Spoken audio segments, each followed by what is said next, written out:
Okay, our today's topic of discussion is Income Tax Act 1961 and Introduction. अगर आज हम बात करेंगे इनकम टैक्स के जो बेसिक जो पॉइंट्स हैं उसके बारे में। इंट्रोडक्टरी चैप्टर है ये। तो अगर हम टैक्स की बात करें, टैक्स जो है that is a financial charge, एक फाइनेंशियल चार्ज है which is imposed by central government on the general public. General public के ऊपर जो है फाइनेंशियल चार्ज इम्पोज करती है सेंट्रल गवर्नमेंट, केंद्र सरकार। एंड दिस फाइनेंशियल चार्ज में भी अपॉन इंडिविजुअल्स और लीगल एंटिटीज़, एक अकेले व्यक्ति पे भी चार्ज हो सकता है और लीगल एंटिटीज़ पे भी हो सकता है। जैसे कंपनीज़ की बात करें, पार्टनरशिप ऑर्गेनाइजेशंस की बात करें या कोई और ऑर्गेनाइजेशंस भी हो सकते हैं, उनके ऊपर ये टैक्स जो है as per legal authority charge किया जाता है। कानूनी तौर पर व्यवस्था की गई है, उसके अकॉर्डिंगली सेंट्रल गवर्नमेंट, केंद्र सरकार ये टैक्स चार्ज करती है। Tax is not a donation और वॉलंटरी पेमेंट। ये टैक्स जो है एक अपने आप में दान नहीं है, ये कोई अपनी इच्छा से नहीं देता है। ये एक बहुत ही इम्पोर्टेंट पॉइंट है। अपनी इच्छा से चार्ज नहीं, पेमेंट नहीं करता है कोई, ये कोई डोनेशन की कैटेगरी में नहीं करता है। तो ये ध्यान रखने वाली बात है। There are different type of taxes, अलग अलग तरह के टैक्सेस होते हैं। For example wealth tax, property tax. अगर हम बात करें, मान लीजिए कोई प्रॉपर्टी किसी म्यूनिसिपल कॉरपोरेशन में फॉल कर रही है, तो उसके ऊपर जो टैक्स दिया जाता है म्यूनिसिपल कॉरपोरेशन को, तो that is covered in the sales tax. अगर हम बात करें कोई जो प्रोडक्ट है उसे बेचा जाता है, उसके ऊपर टैक्स इम्पोज हो रहा है जीएसटी की फॉर्म में। इससे पहले सेल्स टैक्स था या वैट चार्ज होता था, तो वो डिफरेंट कैटेगरी है। सिमिलरली सर्विसेज प्रोवाइड करने के लिए, फॉर एग्जांपल कोई होटल में जाता है, वहाँ पर रूम लेता है स्टे के लिए, तो उसके ऊपर लग्जरी टैक्स लगता है। सिमिलरली रेस्टोरेंट में सर्विसेज अवेल करता है कोई, उसके ऊपर सर्विसेज टैक्स, सर्विस चार्ज लगता है, सर्विस टैक्स लगता है। तो ये कैटेगरीज में similarly certain items are imported within the country, कुछ आइटम्स आयात की जाती हैं देश में विदेश से, तो उनके ऊपर भी टैक्स लगता है। तो this are the source of revenue to the government. सरकार के लिए सभी जो है आय के साधन हैं। तो अगर हम बात करें कॉन्स्टिट्यूशनल प्रोविजंस की, संविधान के क्या प्रावधान है टैक्सेशन के बारे में। Basically Indian taxation system can be said to be one of the largest in the world in terms of number of people. अगर लोगों की संख्या के अनुरूप अगर हम बात करें तो ये पूरे वर्ल्ड में सबसे बड़ा जो टैक्सेशन सिस्टम है, क्योंकि बहुत सारे लोग यहाँ टैक्स भी कैटेगरी में आते भी हैं, क्योंकि पॉपुलेशन ज़्यादा है, इस वजह से ये वर्ल्ड का सबसे लार्जेस्ट जो टैक्सेशन सिस्टम है। Indian system is basically federal system. क्या होता है फेडरल सिस्टम? फेडरल सिस्टम का मतलब है division of powers between the central government and the state government. केंद्र सरकार और राज्य सरकारों के बीच में जो शक्तियाँ विभाजित होती हैं, तो टैक्स के केस में भी ऐसा ही है। टैक्स जो है वो कुछ टैक्स जो है केंद्र सरकार लागू करती है और कुछ जो टैक्स हैं वो राज्य सरकार लागू करती है। Now we are talking about the article 246 seventh schedule of Indian constitution. अगर हम भारतीय संविधान के आर्टिकल 246 की बात करें, सेवन्थ शेड्यूल की बात करें, तो जो लेजिस्लेटिव पावर्स हैं, जो शक्तियाँ दी गई है, वैधानिक शक्तियाँ जो है, उसमें 3 तरह की लिस्ट की बात की गई है।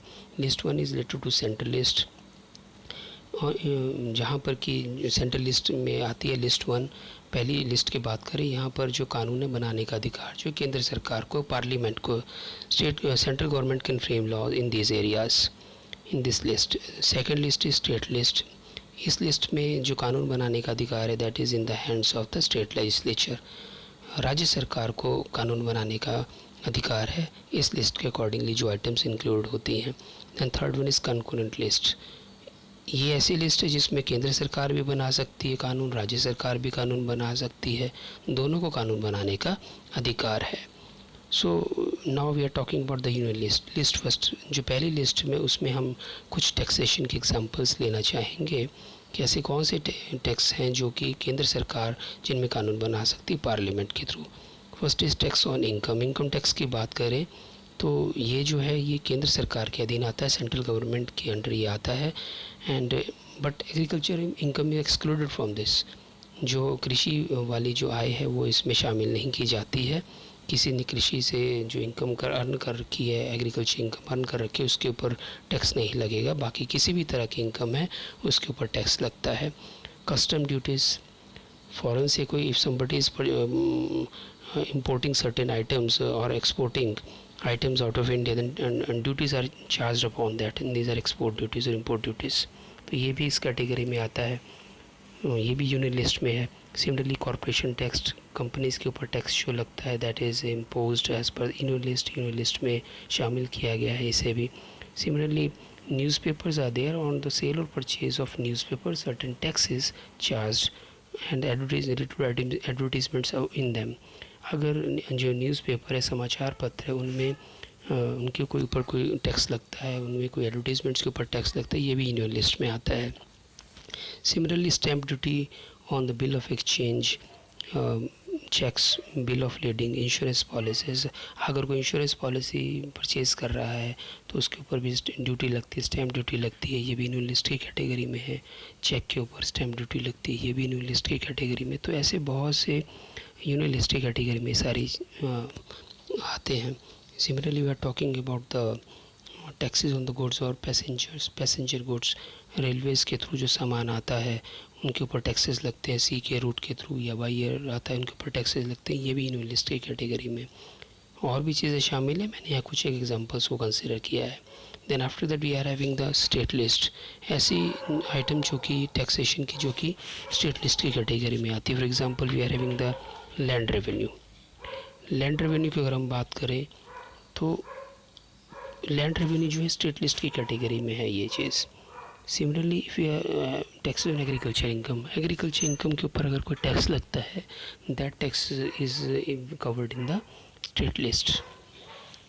लैंड एंड बिल्डिंग्स के ऊपर कोई टैक्स लगता है, जैसे मैंने कहा म्यूनिसिपल कॉरपोरेशन जो है टैक्स लगाती है उसके एरियाज़ में जो बिल्डिंग्स हैं तो इनके ऊपर टैक्स लगता है, that is covered in the state list. Similarly excise duty on specific items जो एक्साइज ड्यूटी लगती है, पहले तो स्टेट एक्साइज होता था, उसके अकॉर्डिंगली होता था, state excise departments different states में होते हैं, लेकिन अब जीएसटी में कुछ जो है कुछ टैक्स कवर कर दिए, काफ़ी हद तक टैक्स वाला सिस्टम जीएसटी में है, तो ये इस तरह के ये भी स्टेट लिस्ट की कैटेगरी में आते हैं। Similarly we are talking about the consumption, taxes on consumption of sale of electricity, अगर कोई बिजली की बेचने की बात आती है या उसके यूज़ करने की बात आती है उसके ऊपर टैक्स लगता है, वो स्टेट लिस्ट में है। एल्कोहलिक प्रोडक्ट्स जो है अगर उनके बेचने की बात आती है, ख़रीदने की बात आती है, if there is any type of tax that is covered in the state list. State list में एल्कोहलिक प्रोडक्ट्स को भी कवर किया गया है, उनकी खरीदने और बेचने की बात अगर आती है तो। टैक्सेस ऑन एडवर्टीज़मेंट, किसी भी तरह की advertisements other than newspapers, radio और टेलीविज़न पर जो ऐड आती है या न्यूज़पेपर में जो ऐड आती है उसके टैक्स की बात नहीं कर रहे हैं हम, लेकिन उसके अलावा कोई भी एडवर्टीज़मेंट्स हैं, फॉर एग्जांपल साइन बोर्ड्स अगर स्टेट की प्रॉपर्टी स्टेट के एरिया में लगते हैं तो उनके ऊपर जो है वो स्टेट गवर्नमेंट टैक्स लगा सकती है। एडवर्टीज़मेंट्स सड़कों में होती है, तो इस तरह की सब चीज़ें एक्सक्लूडिंग नेशनल हाईवेज, वो अलग लॉज हैं लेकिन मैं इसमें नहीं जाऊँगा, लेकिन स्टेट लिस्ट की कैटेगरीज में आते हैं। टोल्स में कोई टैक्स लगता है। Similarly taxes on profession and trade, किसी प्रोफेशन की वजह से कोई टैक्स लग रहा है, किसी ट्रेड की वजह से, व्यापार की वजह से, तो ये सारे के सारे जो हैं किसी प्रोफेशन पे टैक्स लगेगा तो वो भी स्टेट लिस्ट में ही आता है। Then after that we are having the concurrent list. Concurrent list वो लिस्ट है जिसमें कि ये इन पे लॉज जो है पार्लियामेंट भी बना सकती है, सेंट्रल गवर्नमेंट भी बना सकती है, स्टेट लेजिस्लेचर भी बना सकता है, दोनों के पास अधिकार है कानून बनाने का। जीएसटी इसका एक बढ़िया एग्जांपल है। वैसे कानून तो इस पे जीएसटी जो है स्पेशल प्रोविजंस जो है ये भी जो है आर्टिकल 246 ऑफ इंडियन कॉन्स्टिट्यूशन, इसमें जीएसटी को कवर किया गया, कंकरेंट लिस्ट की कैटेगरी में आता है ये। सो हम बात करें इंडियन टैक्सेशन सिस्टम की, कुछ फीचर्स हैं। क्या फीचर्स हैं? This is charge as per the constitution, भारत के संविधान के अकॉर्डिंगली टैक्स ये चार्ज किया जाता है। स्टेट गवर्नमेंट, स्टेट लिस्ट है, सेंट्रल लिस्ट है और यूनियन लिस्ट है, तीन तरह की लिस्ट में जो है कवर किया गया आइटम्स को। Then after that income tax charge by the central government, केंद्र सरकार जो है इनकम टैक्स चार्ज करती है, but agriculture income is excluded, जो कृषि वाली जो है उसे इसमें शामिल नहीं किया गया है। Income tax is a direct tax, ये डायरेक्ट टैक्स है, this is not an indirect tax like GST. ये पर्सन से डायरेक्टली चार्ज किया जाता है। The person who is earning the income, जो है आय अर्जित कर रहा है उसी पर्सन से, उसी व्यक्ति से इसे चार्ज किया जाता है। Similarly taxes impose, it is annual tax, साल में एक बार इनकम टैक्स चार्ज किया जाता है, मतलब इनकम टैक्स को जो है साल में एक ही बार इसकी प्रोसेस का अगर हम बात करें, this is only one time tax in the whole of the year. आप पेनल्टीज लगती है कोई और रीजन से, that is a separate issue, otherwise this is an annual tax. Then after that taxes payable by person. एक person की category में कौन लोग आते हैं? It can be an individual, एक अकेला व्यक्ति होता है। This can be partnership firm हो सकती है। This can B company joint stock company, private company, association of persons, ये सारे के सारे, या body of individuals, joint Hindu family business, कोई भी कैटेगरी, ये सारे के सारे इनके ऊपर ये पर्सन की कैटेगरी में आते हैं, इनसे टैक्स लिया जा सकता है। Now there are 5 heads of income. Basically income can be earn through salary. कोई व्यक्ति जॉब कर रहा है तो सैलरी इनकम अर्न करेगा, या अदरवाइज कोई अपना बिजनेस कर रहा है या प्रोफेशन कर रहा है, सैलरी अर्न नहीं कर रहा है, तो उस केस में वहाँ से इनकम अर्न हो सकती है। उसके अलावा किसी के पास हाउस प्रॉपर्टी है तो हाउस प्रॉपर्टी के ऊपर टैक्स लगेगा, और इट इज़ कवर्ड इनकम और house property. Then after that capital gains.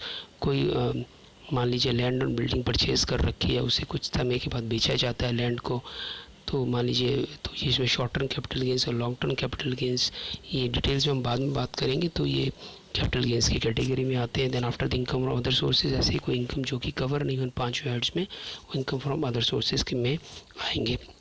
Then after that income tax is charge related to income of previous year में जो इनकम अर्न हुई है उसके ऊपर इनकम टैक्स चार्ज होता है असेसमेंट ईयर में। डिटेल में हम इस बारे में बात करेंगे। फॉर एग्जांपल जो असेसमेंट ईयर अभी 2020-21 अगर चलता है, तो 2020-21 असेसमेंट ईयर, प्रीवियस ईयर मान लीजिए 2019-20 रहेगा, तो ये बड़ी इंपॉर्टेंट बात है। Then after the income tax is charge as per rates prescribed. Budget आता है, हर साल बजट आता है, उसमें इनकम टैक्स के रेट्स फिक्स किए जाते हैं, किस रेट्स पे इनकम टैक्स का चार्ज किया जाएगा। तो ये हमने बेसिक चीज़ें बात की इंट्रोडक्टरी पार्ट में इनकम टैक्स के बारे में। तो thank you so much, thank you.